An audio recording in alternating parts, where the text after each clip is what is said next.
ابھی جو بدعت کی تعریف کی گئی ہے اس میں نبی کریم صلی اللہ علیہ وسلم کا ارشاد یہ ہے کہ من احدث فی امرنا ھذا ما لیس منہ فہو رد۔ ہمارے دین کے اندر کوئی شخص نئی چیز پیدا کرے گا تو وہ رد ہو جائے گی۔ یہ قید احترازی ہے، لہذا اگر کوئی نیا کام کیا گیا لیکن وہ فی الدین نہیں بلکہ للدین ہے تو اس کو بدعت نہیں کہا جائے گا، اور اس کی بے شمار مثالیں ہیں۔ نبی کریم صلی اللہ تعالی علیہ وسلم کے زمانے میں کوئی باقاعدہ مدرسہ نہیں تھا، بلکہ مسجد نبوی کی جو قبلہ کے مخالف جانب ہے وہاں ایک چبوترا تھا جس پر صحابہ کرام رہتے تھے۔ نبی کریم صلی اللہ علیہ وسلم تشریف لاتے تھے، وہی ان کی قیام گاہ تھی، وہی ان کا دارالاقامہ، وہی ان کے کھانے کا انتظام۔ کوئی باقاعدہ درسگاہ نہیں تھی، دارالاقامہ نہیں تھا۔ لیکن جب حضور صلی اللہ علیہ وسلم کا زمانہ گزرا ہے، اب بعد میں مشائخ نے، محدثین نے جگہ جگہ حلقۂ درس قائم کیے، لوگ سفر کر کے جاتے تھے، حدیث حاصل کرتے تھے۔ ہر معلم کا اپنا حلقہ الگ ہوتا تھا، کوئی مدرسے کی شکل نہیں تھی۔ پھر ایک زمانہ آگے آیا تو باقاعدہ ادارے قائم کیے گئے۔ یہ سب کی سب شکلیں ہیں، ان کی اصل موجود ہے تعلیم کتاب و حکمت۔ ابھی آپ نے سنا کہ اس کی اصل دین کے اندر موجود ہونی چاہیے۔ تو اس میں کوئی یہ نہیں کہتا کہ مدرسے کی عمارت بنانا یہ فرض ہے یا واجب ہے، اور جو یہ نہیں کرے گا وہ سنت کے خلاف کر رہا ہے۔ لیکن یہ بدعت بھی نہیں ہے۔ کیوں؟ اس لیے کہ ایک کام جو اصل کے اعتبار سے دین ہے اس کو انجام دینے کے لیے یہ طریقہ اختیار کیا گیا، یہ راستہ اپنایا گیا ہے۔ مسجد، پختہ مسجدیں رسول اللہ صلی اللہ علیہ وسلم کے زمانے میں نہیں تھی، پختہ مسجد بنائی گئی۔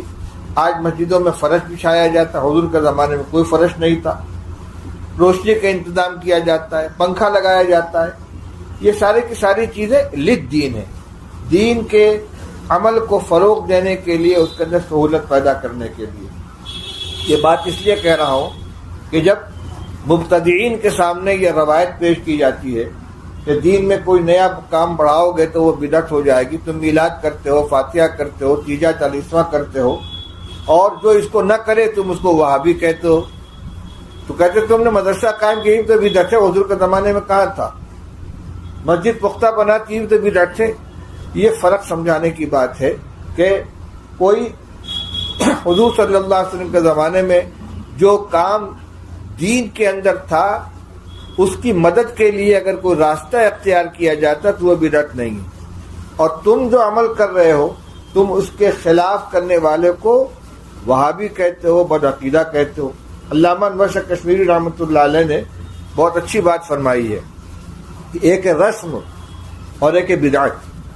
شادی کے اندر جتنے کام کیے جاتے ہیں وہ سب رسومات میں آتے ہیں، اور غمی کے موقع پر جتنے کام کیے جاتے ہیں وہ سب بدعات کے اندر آتے ہیں۔ بدعتیوں کے یہاں میت کے انتقال کے بعد دوسرے دن کچھ خاص طریقے پر اصالہ ثواب کا اہتمام کیا جاتا ہے، تیسرے دن کچھ کیا جاتا ہے، پھر 10ویں دن 10واں منایا جاتا ہے، 40 دن بعد 40واں منایا جاتا ہے، اور اسی طرح 1 سال بعد برسی منائی جاتی ہے۔ اور یہ ان کا امتیاز ہے، اگر کوئی نہیں کرے گا تو وہ وہابی کہلائے گا، بدعقیدہ کہلائے گا، گویا اس کو دین کا حکم سمجھ رہے ہیں، اس لیے ان کو بدعات کہا جائے گا۔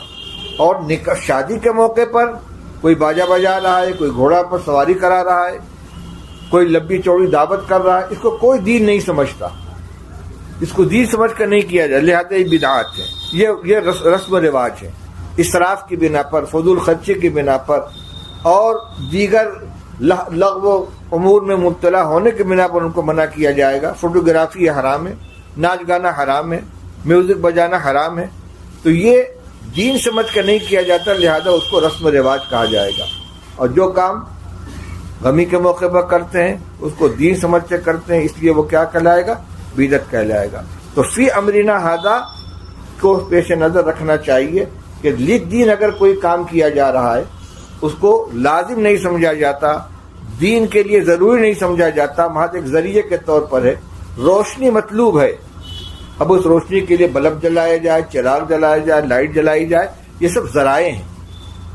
رسول اللہ صلی اللہ علیہ وسلم کے زمانے میں مسجد میں وضو خانے نہیں تھے، آج وضو خانے بنا دیے گئے نمازیوں کی سہولت کے لیے، اس کو بدعت نہیں کہا جائے گا، کیوں؟